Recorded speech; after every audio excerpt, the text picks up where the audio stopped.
Eu entrei no mosteiro de Olinda para ser monge beneditino em 1962, com 18 anos de idade.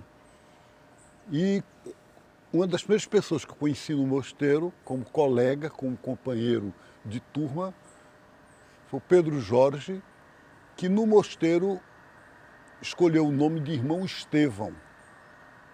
Tinha 17 anos de idade, um ano menos do que eu, e vinha da escola apostólica de Garanhuns, onde ele tinha se preparado para ser do mosteiro, e era do grupo, um grupo de umas oito rapazes.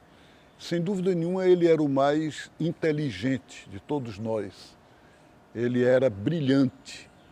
Ele era um rapaz de 17 anos que conseguia, no mosteiro isso era importante, ler francês, falar francês, ler inglês, falar inglês, sozinho, sem ter feito curso.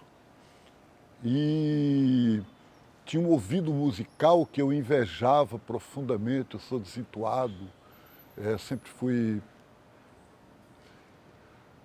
E ele era, assim, genial nesse ponto.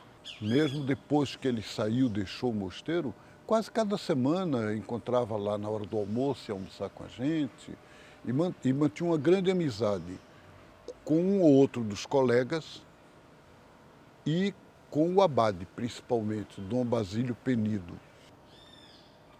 Toda a sensibilidade dele era para a área de humanas. Então ele fez vestibular para direito e tirou primeiro lugar, porque ele era assim, né? E em uma questão de 2, 3 anos, o Pedro Jorge estava na crista da onda. Um advogado brilhante, fez concurso, procurador da República.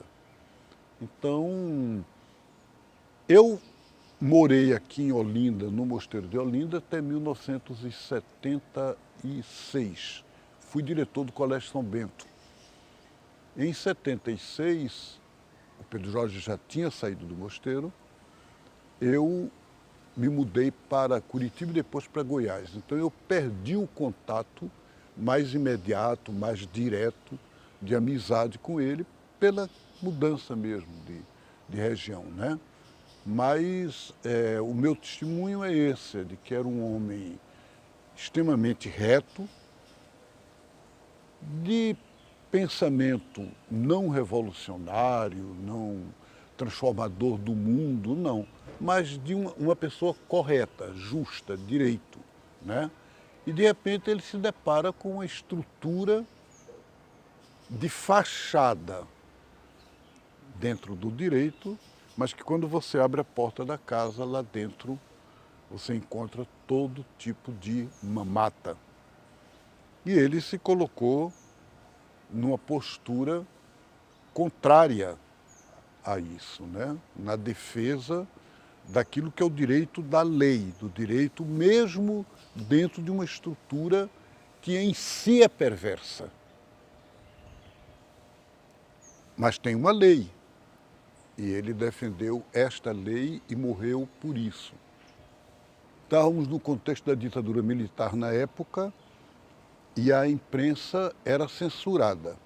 De qualquer modo, ficou conhecido, a própria Rede Globo noticiou o que se chamou o escândalo da mandioca. E desde 1979, a imprensa sabia disso, né? Como sabia o nome de alguns dos responsáveis. O que não se sabia era que um jovem procurador da República, em Pernambuco, um rapaz de 30 e poucos anos, levasse a peito essa briga até o fim. E o Pedro Jorge, ele podemos considerá-lo como mártir, quer dizer, testemunha da justiça, mas é bom saber, bom se perguntar qual justiça. O Pedro Jorge foi morto por bandidos? Não. Ele foi morto pela lei. ele foi morto pela estrutura vigente no país. E nesse sentido, de certa forma, quando eu o chamo de Marte, quer dizer, testemunha, eu acredito que há nele esse aspecto da fé em Jesus Cristo que morreu desse jeito. Não foi morto pelos ladrões, pelos bandidos, pelos fora da lei, ele foi morto pela lei, pela justiça e pelo governo.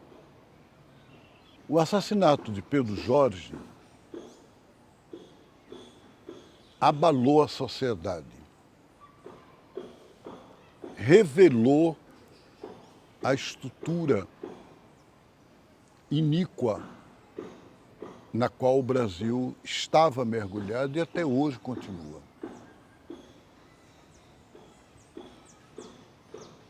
O fato de ter pessoas influentes que se mobilizaram, ligadas ao governo do Estado, ligadas à justiça, e se mobilizaram do lado do bem, deu a este caso uma repercussão maior do que era esperado pelos que foram responsáveis pelo assassinato. Penso que eles achavam que matando Pedro, já que o Procurador-Geral da República tinha tirado e tinha quase como se fosse dizendo, vamos tratar disso dentro da paz. E não foi possível, porque o assassinato de um procurador da República levou o caso para os meios de comunicação, para a televisão, mesmo com toda a censura, para os jornais. E vocês no documentário mostram muitas páginas de jornal sobre o Pedro. Então era impossível ficar calado. O problema de descoberta dos assassinos foi a coisa mais fácil do mundo. Todo mundo sabia quem era o Major Ferreira. Todo mundo sabia as pessoas que ele já tinha matado antes de Pedro Jorge. E os pistoleiros que o mataram, às 6 horas da noite, 6h30, numa esquina de rua em Olinda, foram identificados no dia seguinte. Esse problema não houve. O problema é como se explica que o Procurador-Geral da República o tenha demitido na véspera, não tenha vindo ao sepultamento e não tenha se manifestado sobre o crime. E como se explica que isso continuou sendo, no Brasil, considerado normal. Ele não foi demitido, ele não foi tirado, ele não foi investigado. Nesses dias, talvez o 10º incidente, ou mais do que 10, de tentativa de assassinato, de invasão de casas, de opressões, torturas de lavradores no antigo engenho Roncadorzinho, no município de Barreiros, em Pernambuco, no sul, na zona sul do estado. Mataram uma criança de 9 anos de idade, Jonatas Oliveira. Nesses dias agora, o que está ocorrendo? As notícias são quem matou, quem fez isso, qual foi o homem encapuçado daqueles 7 que atirou. E é importante descobrir isso e punir. Mas não basta. Ele é um assalariado, ele é pobre que mata pobre, amando. Quer dizer, o importante é desmobilizar a máquina de morte que existe no Estado, protegida pela polícia do Estado e pelo governo do Estado. Há uma máquina de morte. Enquanto essa máquina não for desmontada, hoje é um crime, amanhã é outro. E o Pedro Jorge morreu por isto. No fundo, é a mesma lógica.